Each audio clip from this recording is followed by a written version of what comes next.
Welcome back to the Sachsenring. We are enjoying the 7th season of the ADAC GT4 Germany, this wonderful championship that started back in 2019, supporting the DTM, part of the Road to DTM Pyramid. The champion from this series receiving funding for ADAC GT Masters.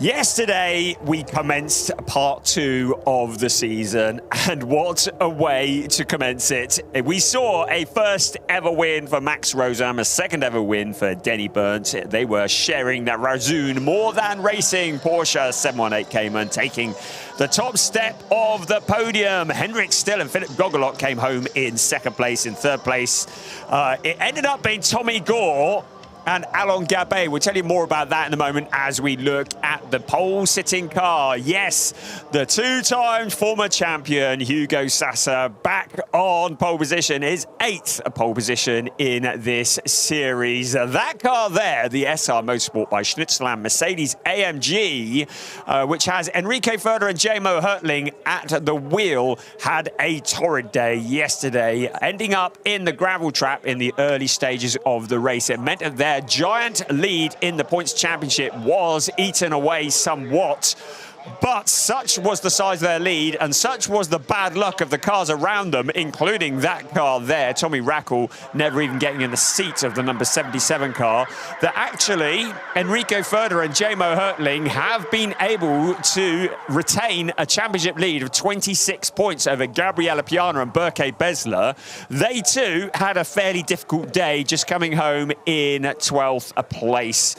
So there was lots of drama in the closing stages of the race yesterday, and the car you just saw flashing up on your screen just now, Oscar Christensen at the wheel, got together with Storm Gjerdrum in the absolute closing stages of the race. We saw Storm Gjerdrum and Jan-Philipp Springhob taking the third step of the podium, but subsequently they received a 5-second time penalty, dropping them down to 5th place. It meant that yesterday, 3rd place, after all the dust had settled and everyone had gone home, actually went the way of Alon Gabet from Israel and Tommy Gore from Jamaica. Storm Gjerdrum there in the number 4 Cozy Racing by Eastside Motorsport Aston Martin, something of a sensation in only his 2nd ever weekend in ADAC GT4 Germany, showing a clean pair of heels to drivers around him who are vastly more experienced, and with Jan-Philipp Springhob alongside him, they're probably wishing that they could have joined earlier on in the season, but the reason they couldn't is that Storm Gjerdrum wasn't old enough. He's only just turned 16,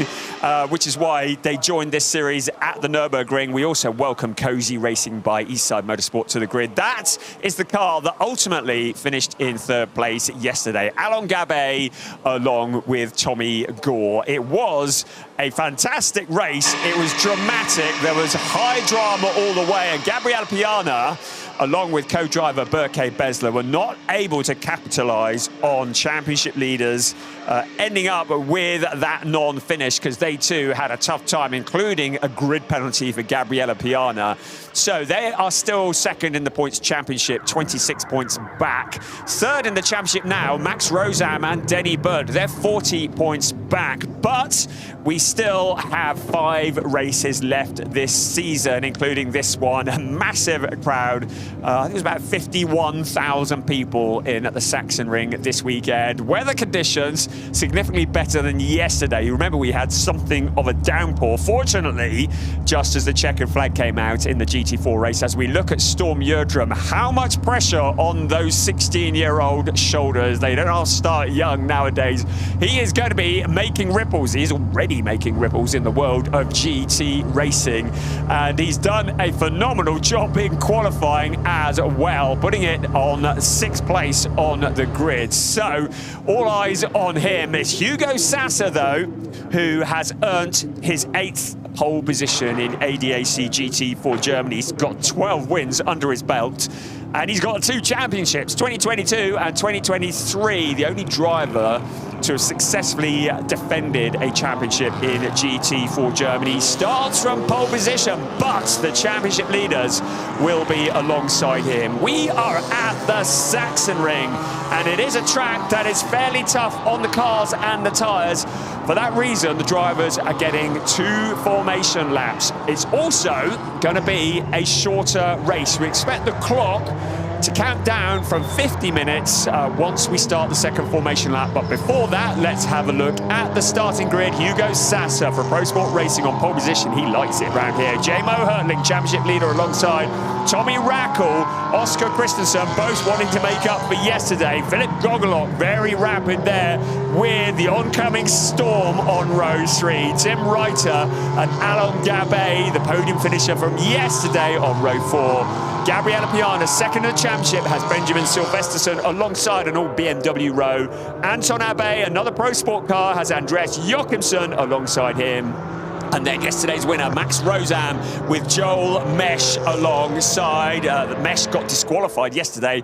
Victor Nilsson and Rick Bouton guesting here this weekend with Luciana Schneider and Axel Bengston. And then on row 10, Daniel Drexel and Emil Heyerdahl did not set a time in qualifying. Then Igor Litvinenko, and bringing up the rear, Julien Apotolo. Now, I want to make it clear here, Julien Apotolo and Luca Bosco, this is not a representation of their driving talent. They have had a nightmare. The BWT Motorsport Mercedes, problems with the handling. Julien was telling me he could barely get it around the corners. They've had oil pouring out of the car. They've been trying so hard at the team to find out what is the problem with that Mercedes, but certainly qualifying stone last on the grid is not what they had in mind, and their talent certainly is above that. So hopefully they can get on top of the problems there. I also mentioned yesterday that the number 12 car received a disqualification. Cedric Fuchs and Joel Mesh, the car failed scrutineering the number 12 car from SR Motorsport by Schnitzelam, so they were removed from the result, but they'll be looking to make up for that today. So as mentioned, the race normally 60 minutes plus 1 lap, reduced to 50 minutes, and we're on the second formation lap, which is why the clock is ticking down. This racetrack, which is a wonderful circuit, runs in an anti-clockwise direction. You can see there a lot of undulation. Also, very abrasive circuit, and it means it's very hard wearing on the tyres. So the race directors have decided just to give the best opportunity for the tyres going the distance. Of course, no tyre changes allowed in GT4 Germany. That the race distance is reduced with that additional formation lap and 10 minutes shorter in the race. It takes the pressure off a little bit. We saw the last time this series was here 2 years ago, many of the cars suffering with punctures in the last few minutes of the race. So just making sure that everything goes the distance. It means that this race is short, sharp, flat out all the way. We are really looking forward to it. It is race 8 of a 12 race season on a circuit that is 3.645 kilometers around with 13 turns, 4 to the right, 9 to the left. Fairly unusually running in an anti-clockwise direction. This is a tricky corner here, turn 12 leading up to 13. It's a left-hand corner, which is a blind crest as well. Really technical, really difficult. A good exit from this corner can set you up for a good run into turn 1 for overtaking. But we just got to get the field around turn 1 to start off with, because this is a very, very tricky circuit to tame. This race 8 of the season, ADAC GT4 Germany, is go! And it's Hugo Sasser stepping off that pole position, leading the field into the tricky turn 1. This is a right-hander, and it's a little bit downhill as well. The car's going 3 abreast. Everybody doing a good job. We've got them all around turn 1. That's a win, isn't it? And then into turn 2, the legendary turn 3 Castrol Omega turn. There's a car onto the dirt there, but everybody tiptoeing around. Good job there. Now up to the blind crest, turns 4 and turn 5. We're on board with Storm Yerdrum, the 16-year-old driver with so many more experienced drivers all around him, including the most experienced of all, Gabriele Piana, just behind him, the only driver to have ever started every single race that there's ever been in GT4 Germany. Right, challenges further back. Cars ducking to the inside. Look like Victor Nielsen to me in the blue and white BMW. Of course, the opening lap, everybody scrambling to make up those places, but you need to hold it all together. Down the waterfall we come. You can see why that's called the waterfall. It is a steep drop into the heavy braking of turn 12, then the left-hander, which will head up towards turn 13. There is the aforementioned Victor Nielsen. So everybody survives that first lap. Now we can really start racing. Anton Abbé in the green Aston Martin, turning the heat up as well. I think Emma Heyerdahl has made a fairly good start from somewhere near the very, very back. Now look at this, a challenge to the lead. Tommy Rackle having a little look on the outside of Hugo Sasser. Tommy Rackle, one of the up-and-coming talents in GT4 racing. Also there, J-Mo Hurtling, very much in mind of the fact that yesterday that non-finish could have cost them the championship lead. They were very lucky because most of their contenders also scored nothing or scored very little, so still very much in control of the championship. But another DNF would be pretty disastrous. There's a camera that survives for the rest of the race. I will be surprised. No hats mentioned here. Out over the top of turn 6 they come. And that is turn 13. What a wild ride that was for Rick Bouton. That's a driver who is guesting here this weekend, sitting in for Lewis Moser and Maxi Tarillion. Those two have been at the wheel of that car. In fact, Lewis Moser having switched over to the sister car. So Maxi Tarillion not here this weekend. And that was Storm Yerdrum having a wild ride onto the waterfall. That would have woken him up a bit. And that's allowed him to fall into the clutches of Philip Gogelok, a two-time winner in ADAC GT4 Germany in the #1 Avia WNS Motorsport Porsche. But he in turn has Gabriele Piana, who has snuck past in the BMW, another BMW. Gogelok is feeling mugged. BMW in front, BMW to the side. He's the meat in the sandwich now. Here they come. Tim Reuter is there as well. Piana's got the advantage of Gogelok at the moment. Reuter on the wide outside goes deep into turn 1. That leaves him vulnerable to Alain Gabet in the #30 Porsche. So, a lot of fighting for positions, just a little way back. Piana in that 6th place. Let's have a look here. Tim Reuter on the outside of Gogelok. There was the slightest of touch into turn 1. Reuter backing out of it, but there's somebody into the gravel, one of the Wimmer Wirth cars. Also, that's the 40 and the 91. So that'll be Igor Litvinenko, who is into the gravel, and also Rick Bouton, who's having a wild baptism of fire here. We saw him in GT4 Germany a couple of years ago. I don't think that is the specified route around that particular corner. Turn 3, tricky at the best of times. Especially tricky for Igor Litvinenko when he's got a BMW buried in his driver's door, or his passenger door in this case. But Litvinenko's kept it going.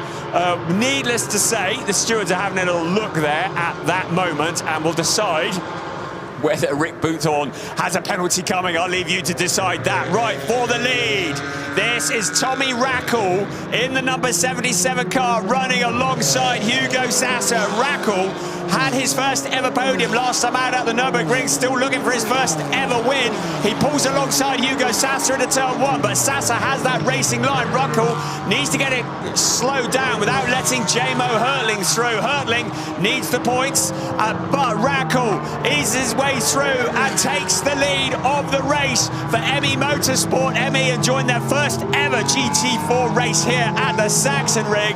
Now leading the way in the BMW, Hugo Sasser, the two-time former champion, has been shuffled down to 2nd place into the clutches of J-Mo Hurtling.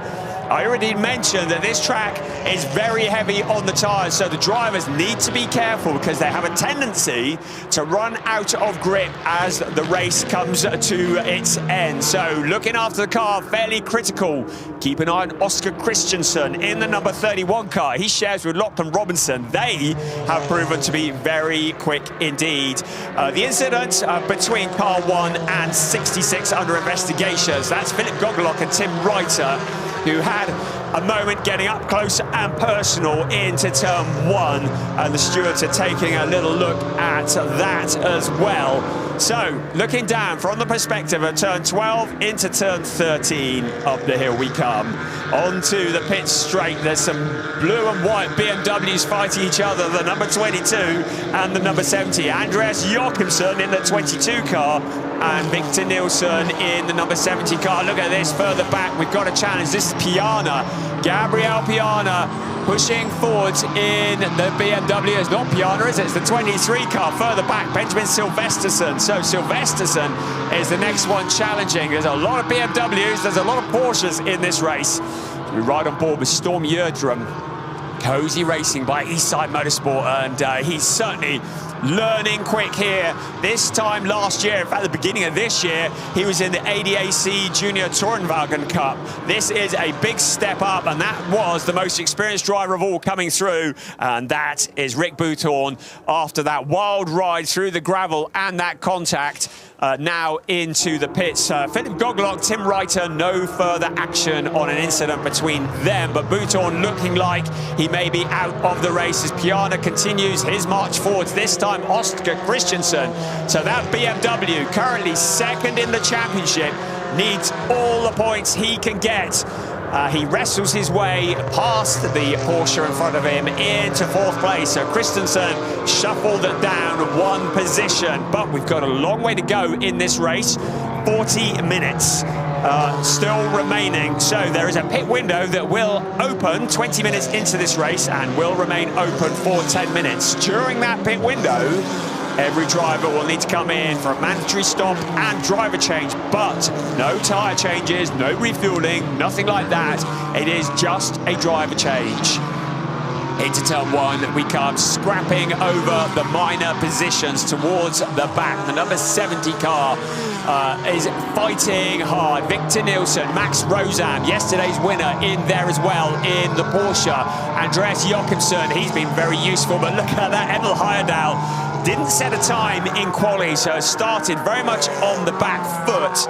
Coming into this race, was running in 4th place in the championship, some 41 points back from the championship leaders. So really needs to get a good points haul out of this race. So currently down in 14th place. Well, that's only going to pay a couple of points. So really eager to push forwards. But along with Rafael Renhofer, his co-driver, very fast drivers, very useful indeed. Down the waterfall we come once again. In towards turn 12, there is Benjamin Silvesterson in the 23 car, homing in on Alon Gabet. So Silvesterson in 10th, Gabet in 9th. We're riding on board with the 9th place car, looking back at 10th, and now into turn 13. Silvesterson in the BMW looks to have a little bit more grip into turn 13. It's now going to be a horsepower race. Of course, all these cars regulated by the balance of performance, but not quite making it stick. Gabet having the grunt along the straight in towards turn 1. But the back, Emil Heyerdahl continues to press forwards in the ADAC Motorsport Porsche. So the number 30 car was a podium finish yesterday, even though we didn't see them on the podium. Inherited it late last night when the videos were all reviewed. Currently defending that 9th place from Benjamin Silvesterson. Great shots from our crane here as we look down, and now as the cars descend out of turn 6 into turn 7, they come. This is the long game the drivers need to play.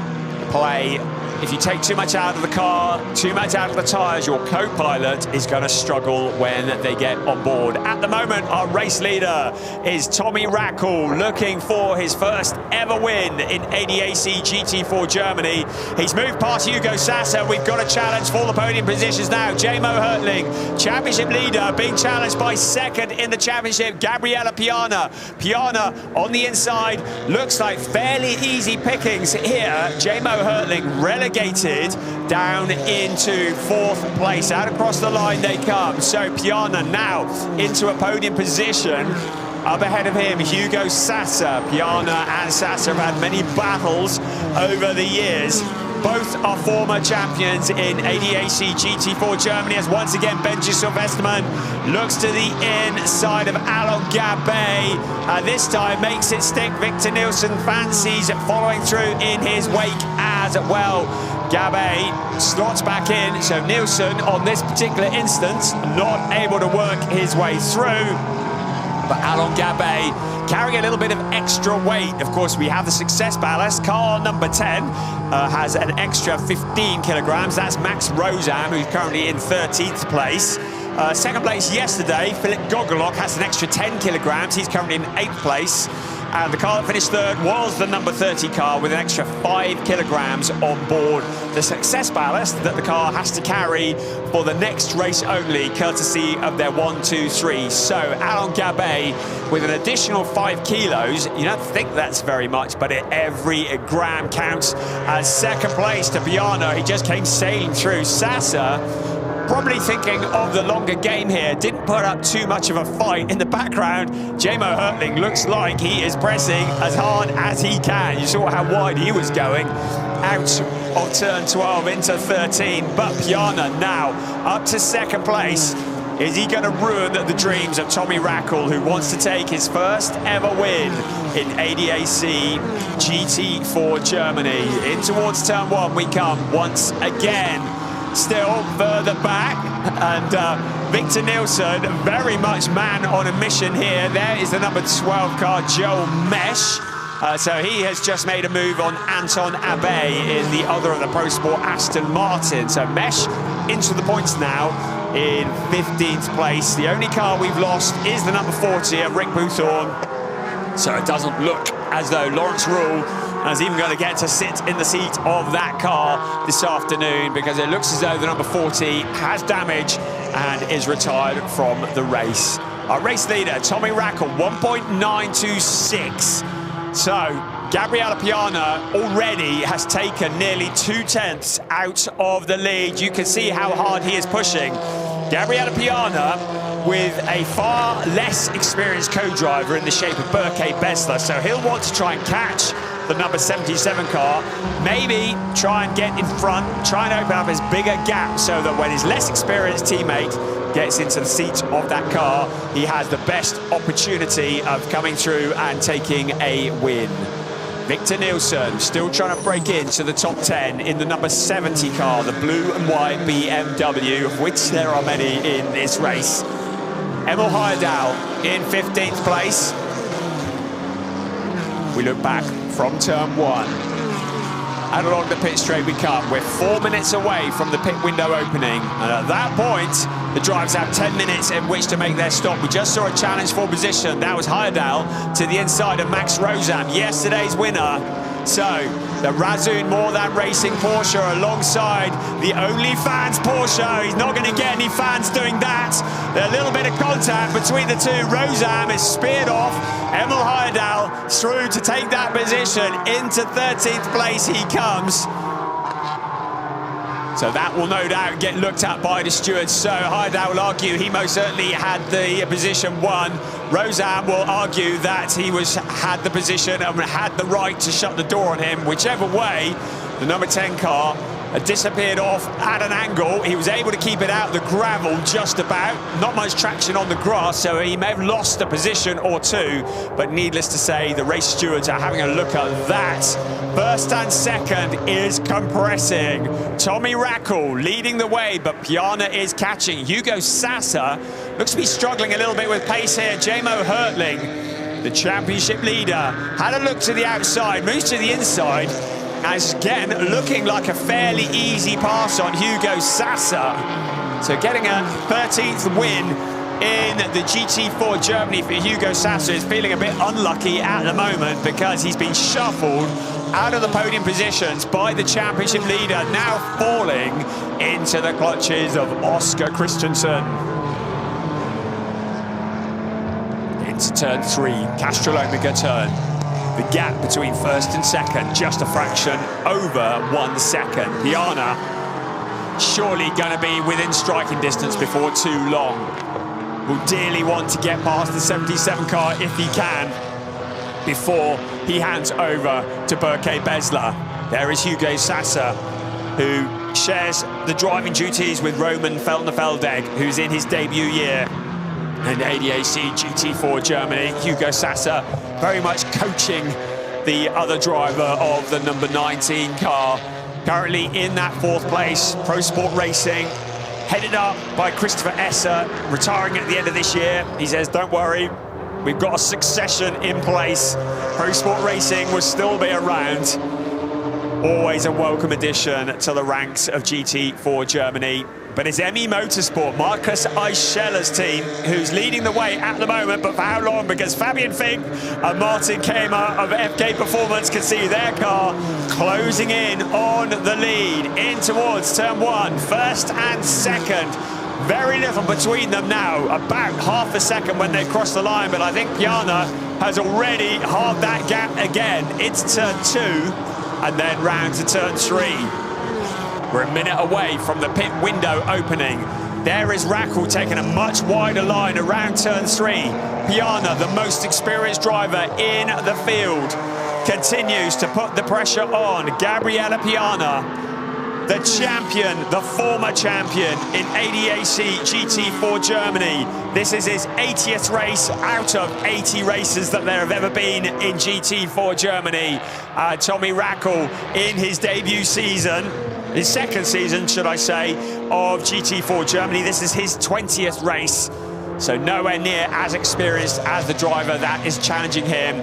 Right, the incident between 92 and 10, no further action. So, Emil Heyerdahl definitely has fans because no further action between him and the number 10 of Max Rosam from the stewards. They've had a look at it and they've decided it was a racing incident. Right, 5 seconds away from the pit window opening. Who is going to blink first? If you're new to this style of racing, there's a minimum pit stop time. These are not performance pit stops. So from the white line at the pit entry to the white line at the pit exit, there is a minimum pit stop time of 95 seconds. In comes Storm Jerdrum. I think he's had enough pressure for one weekend. He's done a sterling job in the background. The SR Motorsport by Schnitzland Mercedes coming in as well. That was Joel Mesh. But Jerdrum's in. Jan-Philipp Springhoff will be poised and ready. There he is, just helping Jerdrum out of the car. Jerdrum's job done for this weekend. So 95 seconds, minimum pit stop time, which is why they're not hurrying. This is for the lead. Tommy Rackle with Gabriele Piana now pressuring him all the way. Piana will be aware he needs the win. He needs this, the championship points. He'll be itching to get past the number 77 car. I have a feeling that the team might want to keep Piana in the seat of that car for as long as possible. We're looking at Philip Gogolok here and Victor Nielsen chucking a load of gravel into the face of Gogolok. It's not the quickest way around that corner, and Gogolok in that 9th place would have seen that as an opportunity. So this is our race leader, 2nd place as well. How much longer will Tommy Rackle stay out before he comes in to hand over to Linus Hahner? What a potent combination these two drivers have been for ME Motorsport. 1st and 2nd staying out for longer. That will frustrate Gabriele Piana. J-Mo Hertling in 3rd place, a little way back from this duo, about 2.9 seconds back. Keeping an eye on it, now to the inside. Piana has a little look, but Rackle hasn't covered off into turn 2. Rackle just keeping his car on that racing line. This is a windy section of the circuit. Rackle, the back end, just sliding into turn 3. Out of the Castrol-Omega turn, here come the stoppers. Jan-Philipp Springhoff. There's also Cedric Bukes, who's taken over from Joel Mesh. This is still the race leader, though. Rackle stays out. Piana stays out. They've got 7 3/4 minutes to think about coming in. No hurry yet. Piana picking up a bit of dirt, taking a tight line into turn 7. Out towards turn 8 they will come. Up the hill, up towards the blind crest. Once again, you can see how hard Rackle is hustling that car. Remember, they need to think of tyre wear as well. They cannot just go hell for leather for the full 50 minutes of this race. Yesterday's winner into the pits, Max Rosam, handing over to Denny Burnt.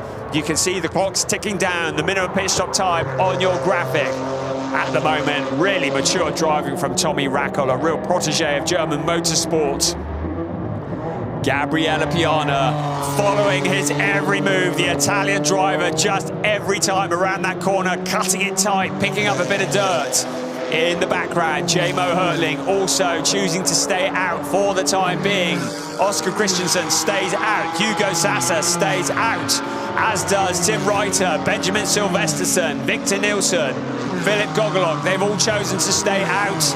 Alon Gabay also staying out. Jochimsen, Heyerdahl, Luciana Schneider as well now into the pit. So Luciana Schneider in the 32 cars had a fairly adventurous day yesterday, handing over to Maxi Schreier. So another of the very rapid Avia WNS Motorsport Porsches. This at the moment, the battle for 10th place. Alon Gabay in the red, black and white Porsche. Andreas Jochimsen behind him in the number 22 car, the blue and white FK Performance Motorsport BMW. We've still got 14 cars that are yet to pit. Igor Litvinenko comes in as well. He's handed over to Great Britain's Oscar Dix, who will be getting behind the wheel of another Wimmer Werk Motorsport cars. Still Gabay in that 10th place. Jochimsen trying to break in. There's a bollard in the middle of the track there. Someone has taken a fairly tight wide line through the corner. Here is the 10th place, Gabay. In fact, elevated up as others around him continue to pit. Still Rackle leading the way. Piana still out there.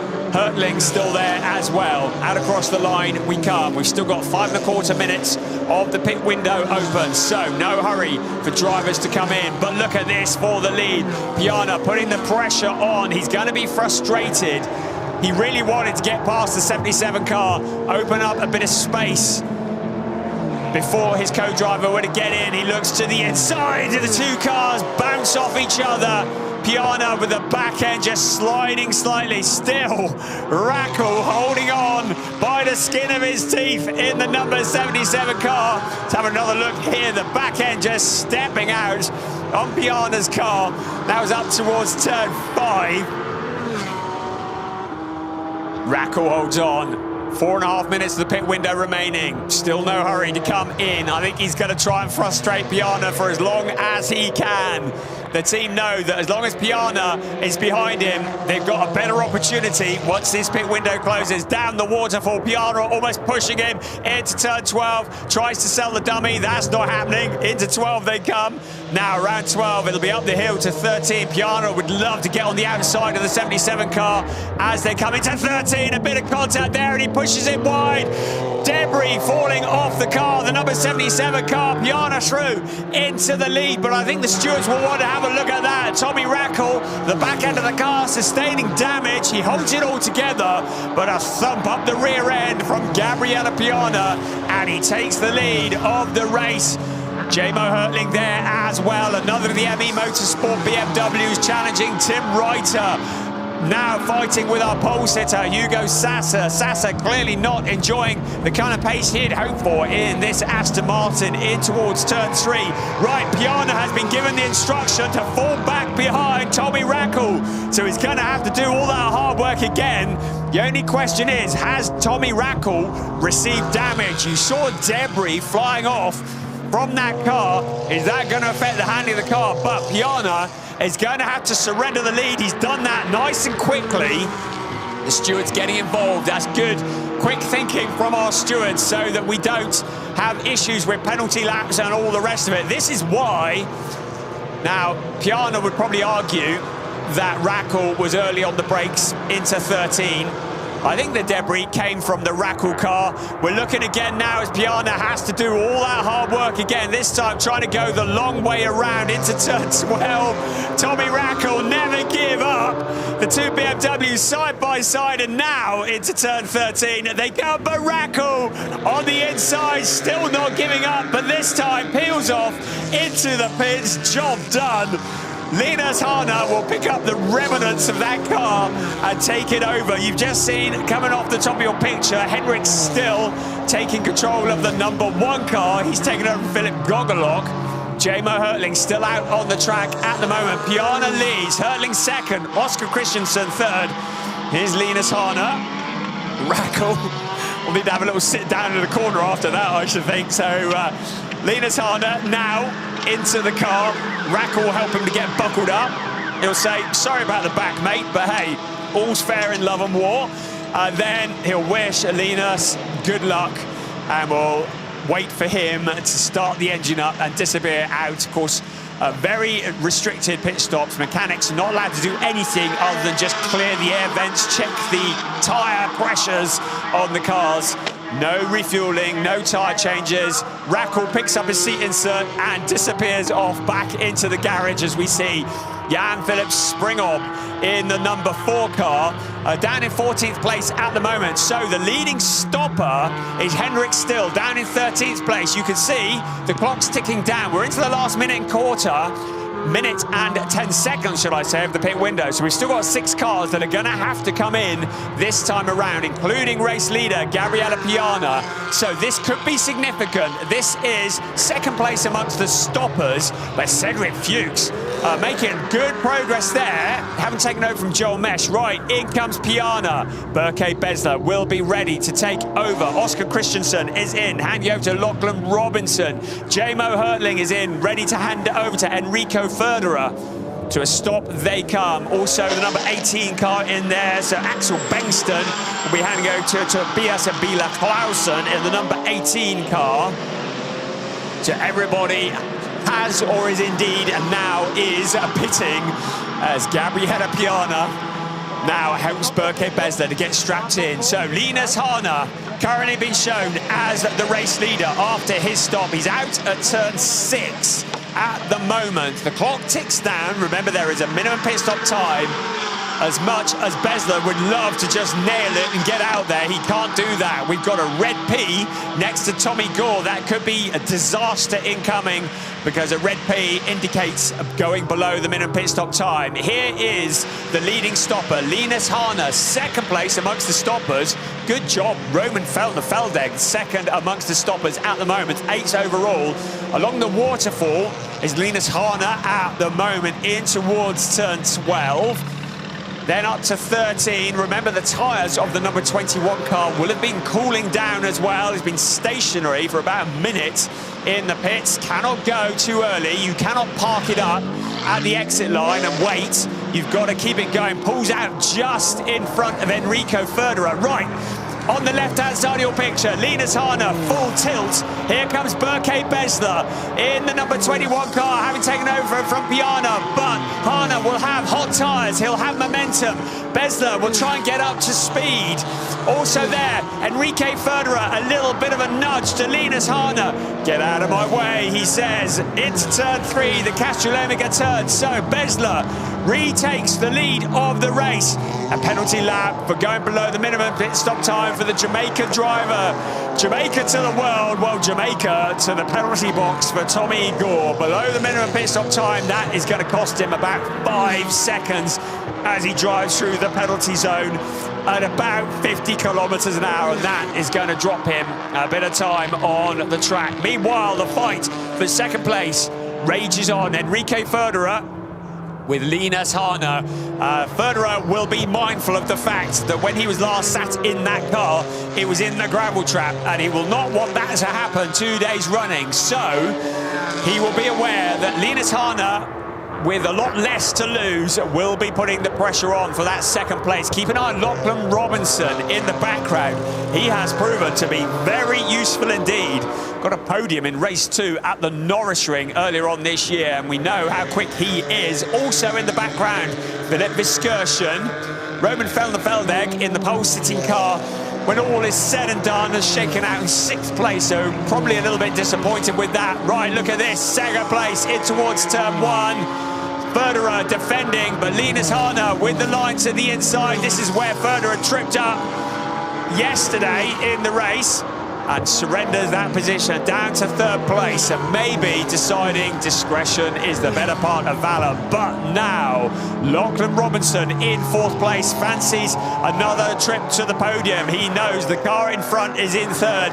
He needs to get past that Mercedes, maybe even eyeing up the BMW as well. While all that is going on, Berke Besler is 1.8 seconds clear at the front, but now Linus Harner has broken clear of Enrique Federer. We'll see what he can do about it. Right, well, the gap's up to 2.2 at the moment, but now we'll see what happens as they cut across the sector times and next time around. Federer now has his mirrors full of the number 31 car.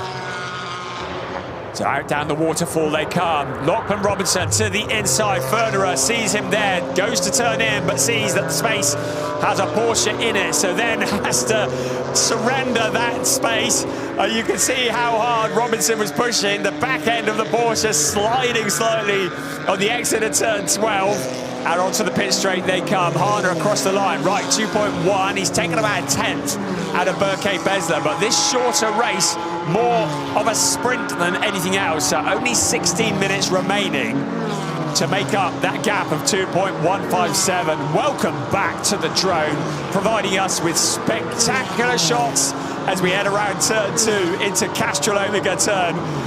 This is how fast these cars are going. Even our rocket-powered drone struggles to keep up. But out of turn 3 we come, up to turn 4 and up the blind crest. It's quite a steep climb up the hill here. Over the top they come and then down. Right, this is a replay that we saw just now. That was Lachlan Robinson. And look at the back end slide as he gets on the power here, coming out of 12. Great stuff. Not always the most efficient way around. I would just remind you on a serious note, though, that tyre wear is critical.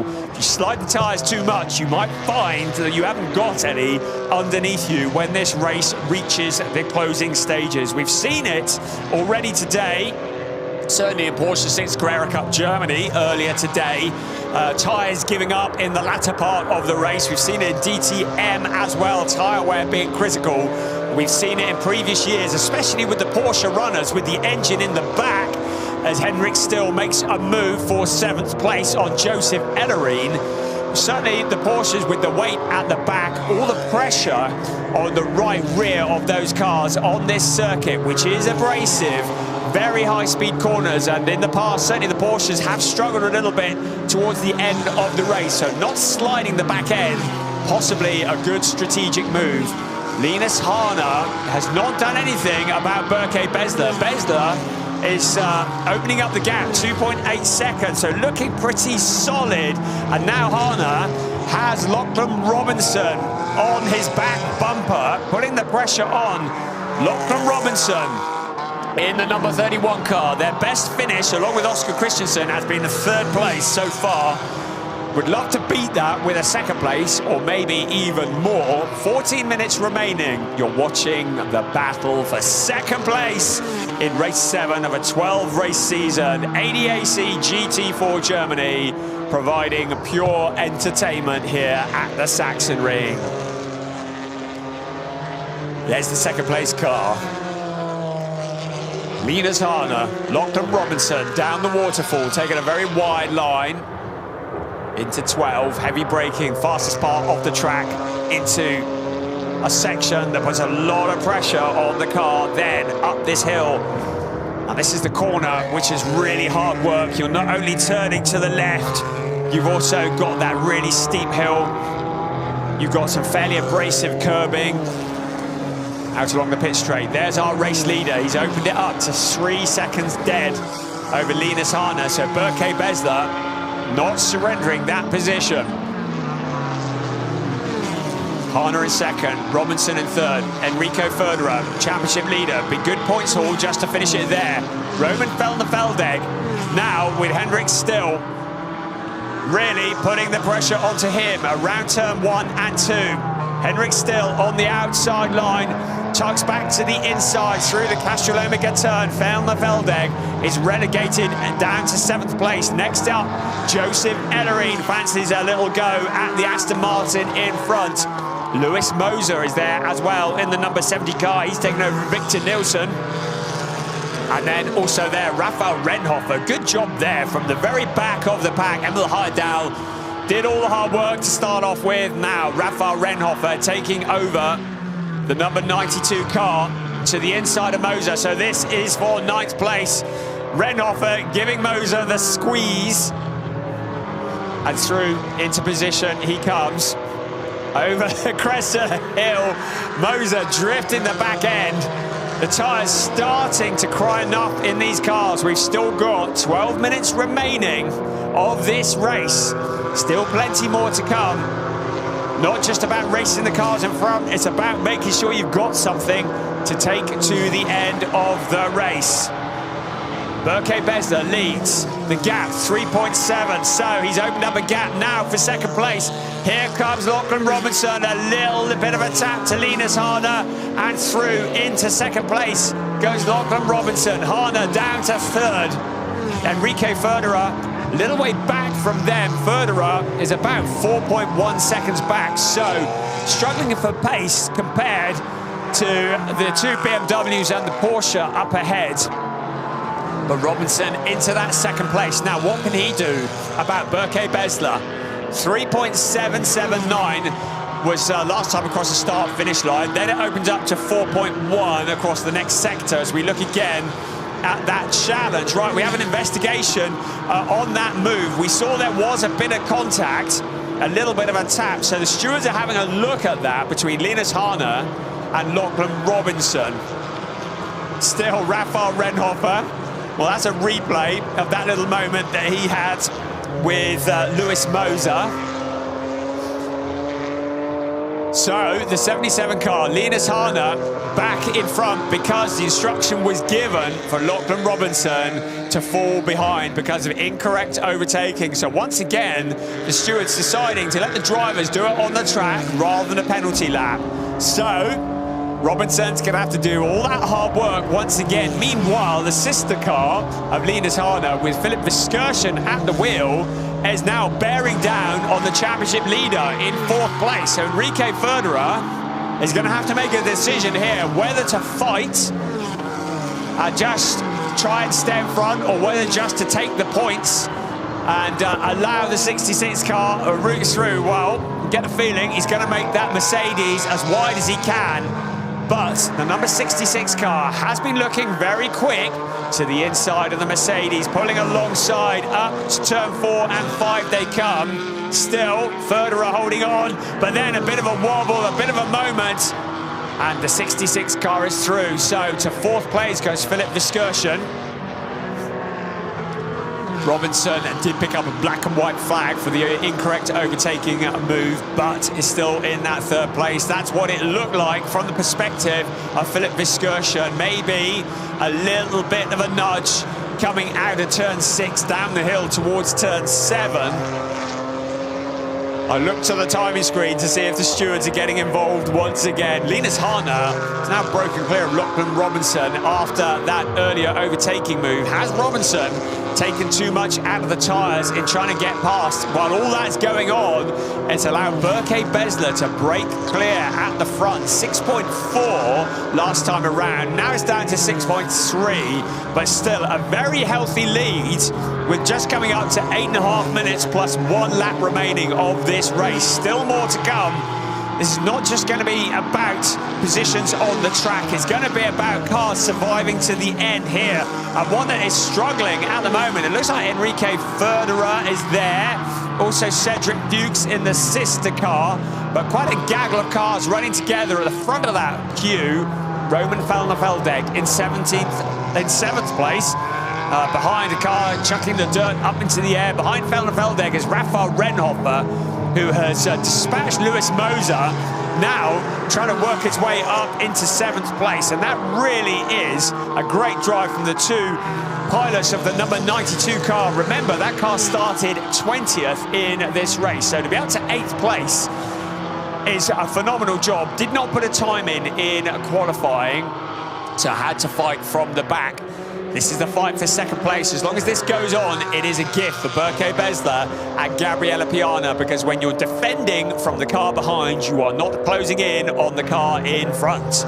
You can see the gap evolution there from laps 23 to laps 25. We're on lap 25 now. And Linus Harner has the measure of Lachlan Robinson for the time being. Linus Harner, along with Tommy Rackle, got a second place at the Nürburgring last time out. So looking to equal their best ever finish. Lachlan Robinson, along with Oscar Christensen, got a third place at the Norrisring, so they too looking to equal their best ever finish. As we see a challenge, Hendrik still moving to the inside of Enrico Ferderer. So we said that the number 11 championship leading car might be struggling for pace. That certainly seems to be the case here. Cedric Fuchs, the other of the Mercedes there, also in the traffic, getting caught up. So now Renhofer has dispatched Roman Feldeg. Renhofer up to 7th place, will soon set about after Hendrik still, but still is on a mission himself. Look how hard they are pushing the SR Motorsport by Schnitzland Racing Mercedes, getting into the dirt slightly as well, kicking that up into the air. Every driver pushing hard, but remembering they've got to look after the tyres. They've got to get these cars home to get the points. 6.25 minutes plus 1 lap remaining here. Look like a car going slowly at the back of that queue. Meanwhile, at the front, Rafael Renhofer in 7th place. And then Roman Feldeg. The number 30, Tommy Gore. And there is a car, yesterday's winner, Denny Burnt, into the gravel trap now. Is that a mistake? Is that a tyre? Whatever it is, Denny Burnt dropping out of the points. What did I say about the Porsches and the right rear? That exactly. This is why the Porsches are having to tread carefully. He's got a puncture. So this abrasive track with the fast, primarily left-hand corners, putting all the pressure with the engine in the rear of the car, as is the case with the Porsche. Extra pressure on those tyres. This is what we've seen on previous occasions here. So suddenly all the Porsche runners may well be aware of this and will suddenly realise they've got to take it carefully here, because we've still got 5 minutes plus 1 lap remaining of this race. It's not all over until the checkered flag falls. Berke Besler in the front engines at BMW, Linus Harner in a front engines BMW, 3rd place, Lachlan Robinson in a rear engines Porsche, 1.2 seconds back. Is it time to take the points and run, to not push so hard? We'll find out. Ever tried telling a racing driver not to push? Well, good luck with that. At the moment, the number 10 car comes into the pits, but any chance of any points really is gone now. In 20th place, the team's set to work. Right, there's Rafael Renhofer getting down and dirty. And, well, that might have been where the puncture came from. I'm talking about the wear on the right rear. There was contact between the two, so I might have been predicting doom and gloom in terms of tyre wear. Early on, it might have come as a result of contact. Well, we'll have to ask the drivers and the teams about that afterwards. At the moment, Renhofer in that 7th place. Enrique Ferderer is some 3.1 seconds up the road. We've got 4 minutes remaining. So the championship leaders looking solid still in 6th place. It's not a massive points haul, but it's certainly enough to continue their run at the front. We continue with 3.75 minutes remaining. So if things remain as they are now, as Roman Feldeg trips up on turn 3, leaves himself open to Cedric Fuchs. So Fuchs up into 8th place. If the race finished now, then Enrico Ferderer, J-Mo Hurtling would score 10 points. Piana and Besler would, of course, score 25 points. It would mean that Hurtling and Ferderer would still have a 36-point lead. Sorry, no, I beg your pardon, a 26-point lead at the end of this race. So it would still be a healthy lead for Enrico Ferderer and J-Mo Hurtling if the race finished now. It would be 126 points. Sorry, my maths is a bit dodgy here. It'll be 126 points to Piana and Berke Besler. It would be 133 points. Oh, no, sorry, not quite as much as that. But Ferderer and Hurtling, told you I was dodgy on the maths, didn't I? Ferderer and Hurtling will still have the lead in the championship, as we see more fighting further back. Luciana Schneider and Maxi Schreier. Schreier's taken over the wheel of the 32 car. Always in the battles, always fighting for positions. Niels Tröger this time, running side by side with him, heading in towards turn 1. We're on board with Tommy Gore in the number 30 car in 12th place. Having a look at Joseph Ellerine just in front in the BMW. Joseph Ellerine in the 23 car. The driver from South Africa who has proven to be very quick here in GT4 Germany. Right, incident between 22 and 32 under investigation. Well, no surprises there. The 32 car of Maxi Schreier, the 22 car of Niels Truger bouncing off each other, and the stewards are having a little look at that moment. We're into the last minute and 3/4 of this race. A race that has melted by on account of being a shorter race. Berke Besler, 8.5 seconds clear. So, as long as the car and the tyres hold together, looking good at the front of this race. Roman Felder continuing to be under pressure as well, this time from Lewis Moser in the number 70 car, heading into turn 12 they come, and then out towards turn 13. Still in 6th place is our championship leaders. I'm trying to do the maths properly now. It would be an 11-point gap between 1st and 2nd if the race finishes now. At the moment, Enrique Verderer is 7/10 clear of Rafael Renhofer, so it's not all over yet. Roman Felder surrendering that position to Lewis Moser. We're into the final minute of timed racing. Still the fighting goes on further back. Maxi Schreier, who really does love getting stuck in, has to be said. Really entertaining driver with Joseph Ellerine there as well. Tommy Gore in that 11th place. The Jamaican fans, I can hear them cheering from here. Running side by side up the brow of the hill they come, bouncing off each other. And that is Schreier and Ellerine side by side, and Maxi Schreier to the inside. Never give up and never give in. That's what he says in the number 32 car, and that is securing that 3rd place for the time being, although that is under investigation. And in fact, Schreier has been shown a black and white flag for a dangerous maneuver.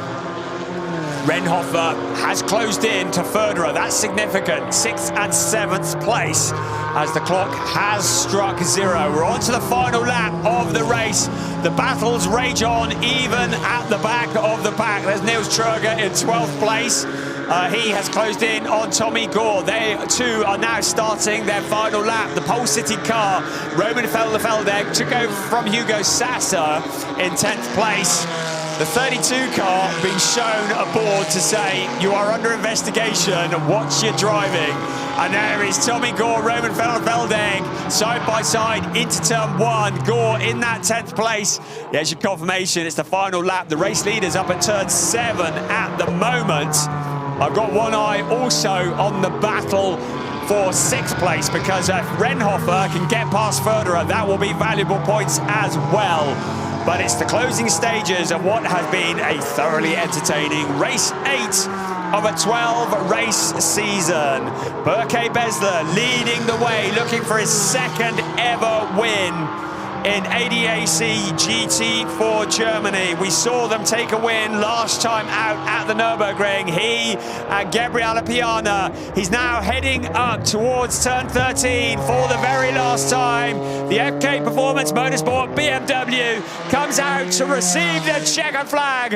A 2nd ever win for Berke Besler and another win for former champion Gabriele Piana. Top job from Lena Turner, Tommy Rackle equaling their best ever finish despite the pressure from Lachlan Robinson and Oscar Christensen. They come through next. Then it's Philip Viskirchen, Henrik Still. Rafael Renhofer makes it up into 6th place ahead of Enrique Verderer. The two SR Motorsport by Schnitzland Racing Mercedes crossing the line in 7th and 8th place. So more points deducted from the race lead. There is now a 10-point gap between Enrique Verderer, Jamo Hertling and Gabriele Piana and Berke Besler. They've closed in on that championship lead.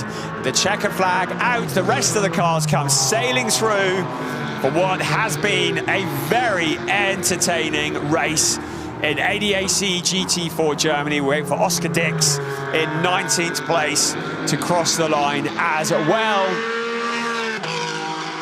And that concludes what has been 50 minutes of entertainment from GT4 Germany. There are a number of incidents being investigated by the race directors, but none that I'm aware of involving the cars in the top half dozen or so.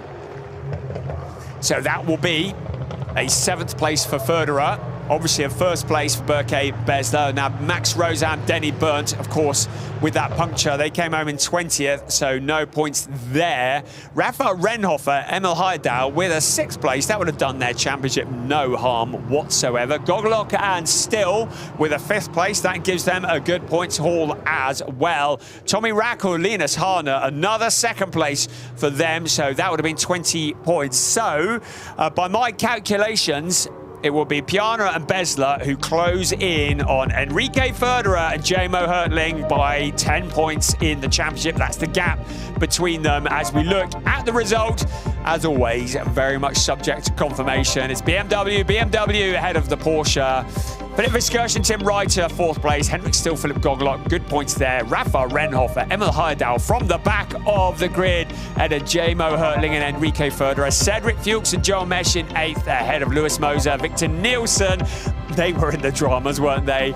Tommy Gore, Alan Gabay rounding out the top 10 ahead of Niels Truger, Andres Jochimsen. The pole-sitting car, Roman Felderfeldegg, Hugo Sasser in 12th ahead of Maxi Schreier and Luciana Schneider in 13th. Joseph Ellerine and Benjamin Silvesterson are next up. And then Marit Bookman had a quiet race he did with Anton Abe. Feeling that the Aston Martin's not really enjoying the pace they'd hoped for here at the Sachsenring. The Porsche of Avia WNS Motorsport, the 31 car, coming home in 3rd place. ADAC Motorsport, Marcus Eicheller's team, on their debut here at the Sachsenring. A battle-scarred BMW, tyre marks up the door. That means you've had a good race, doesn't it? But they follow the fellow BMW, prepared by FK Performance Motorsport. Berke Besler taking his 2nd ever win. Gabriele Piana taking his 16th win out of 80 races. I'd say that's a pretty good return rate. So the cars come in to Parc Fermé. So the 21 car has really brought the championship alive. So according to my calculations, I hold these very lightly indeed. Enrique Förderer and J-Mo Hertling will have 136 points. 10 points behind them with 126 will be Gabriele Piana and Berke Besler. And then I believe the 3rd will now be Rafa Renhofer and Emil Heidal. They are 40 points adrift in the points standings, but we've still got 4 races remaining. 25 points for a win, so still 100 points on the table. As Berke Besler receives the congratulations. Tommy Rackle, Linus Harner equal their best ever finish. They're going to have to wait a little bit longer for that 1st win.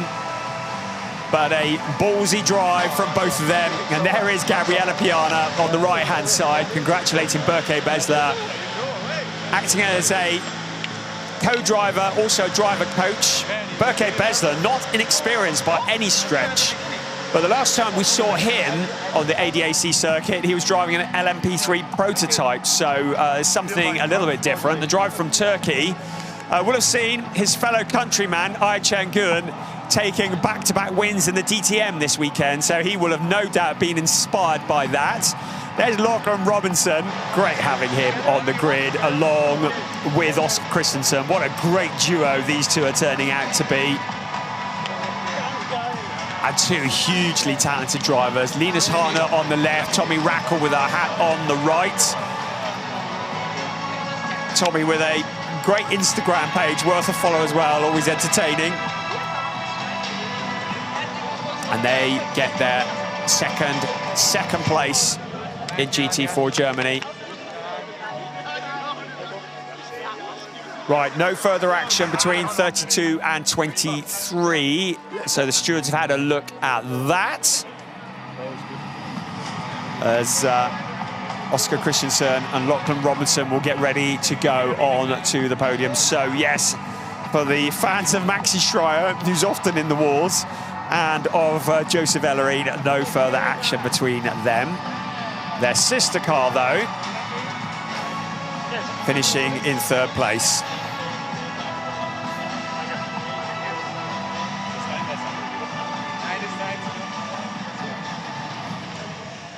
So, Tommy Rackle points to the hat. The Pirellis did the job. They lasted. I think the very wise decision to shorten the race for the Sachsenring round on account of the tyre wear. We'll have to find out whether it was the contact that caused the puncture on the number 10 car or whether it was the wear. Right, that's Vinny there, the guy with his sunglasses on, photographer, driver manager, all-round good guy. He's a source of much information to me. And we say Vinny finally got his name right on TV as well. Right, there you go. Well, my maths is right, heaven forbid. Write that in your diary. 10 points between 1st and 2nd. 3rd, 40 points. So the championship's starting to look like a 2-horse race, but with 100 points still on the table. It ain't all over yet. And of course, the Red Bull Ring beckons soon in Austria. The high altitude circuit potentially favouring the BMWs, but we'll see how that one shakes out. But still plenty of racing still to come. There are the rest of the championship standings, and still plenty of drivers in the running. Looking down, Lachlan Robinson and Oscar Christensen will be ruining a fairly slow start to the season, but having picked up the pace as the season has gone on. They had a couple of, they've had 3 non-finishes, which has really hurt them in the championship. But for that would be championship contenders even now. Well, they're not out of it mathematically, but would dearly love to be a bit closer to the 2 cars that are leading the way as we look from the drone at the Sachsenring in the glorious Saxony countryside. Always a joy to come here. One of the real highlights of the ADAC GT4 Germany calendar. We can see the electric next-gen cars coming out on track. They've been entertaining us here this weekend as well. I do believe that one former next-gen driver who's now in GT4 Germany might be on commentary duties in a bit. That's a rumour anyway. We will see what happens there. But at the moment, we're just waiting for the podium for ADAC GT4 Germany. And then our focus will turn. We've had 2/3 of the season now that is melting past very, very quickly. The race is coming thick and fast. It's about a 3-week wait now till we head to the Red Bull Ring in the Styrian Mountains. We haven't seen the GT4 calendar for next year yet. We do know the DTM season opener is going to be at the Red Bull Ring in April. And as has been the case in the last couple of years, GT4 Germany tends to follow DTM around. So there's every chance that next year's opener for GT4 Germany may well be at the Red Bull Ring, but that is purely speculation on my part. If it is the case, we may well have snow on the track, because I've been at events at the Red Bull Ring in May that have been snowed off. We'll see how that shakes out, but the ADAC yet to announce officially the GT4 calendar, so that is purely speculation on my part. We've still got a round at the Red Bull Ring to come in 3 weeks' time. We're certainly not expecting snow in September, but we've seen stranger things. As Lachlan Robinson and Oscar Christensen go to the 3rd step of the podium. Tommy Rackle and Linus Harner, there'll be a big smile on their faces for ADAC Motorsport. Go to P2. And Gabriele Piana, Berke Besler taking their 2nd win as a duo in ADAC GT4 Germany. And a representative from FK Motorsport onto the podium to receive a trophy on behalf of the team.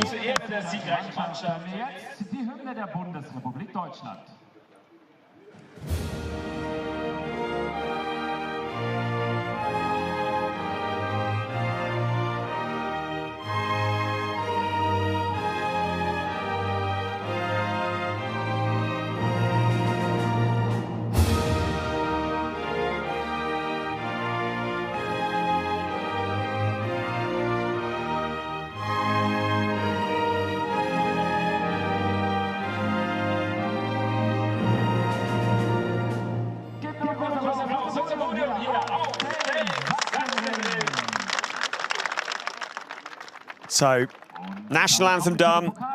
We'll get the trophies presented in just a few moments. Klaus Klutzner, chairman of ADAC Saxony, presenting trophies to our race winners.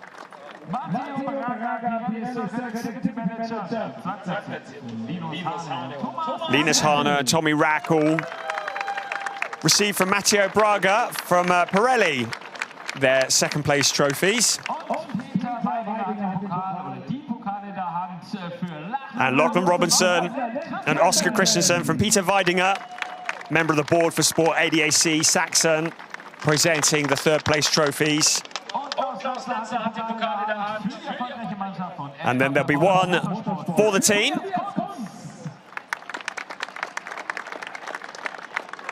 For FK Performance, who know how to prepare cars, do a sterling job.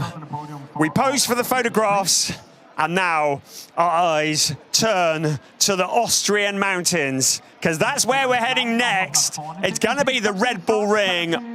Last year was very lively indeed. This year, round 5, the 12th to the 14th of September, in 3 weeks' time, it will be races 9 and 10 of a 12-race season.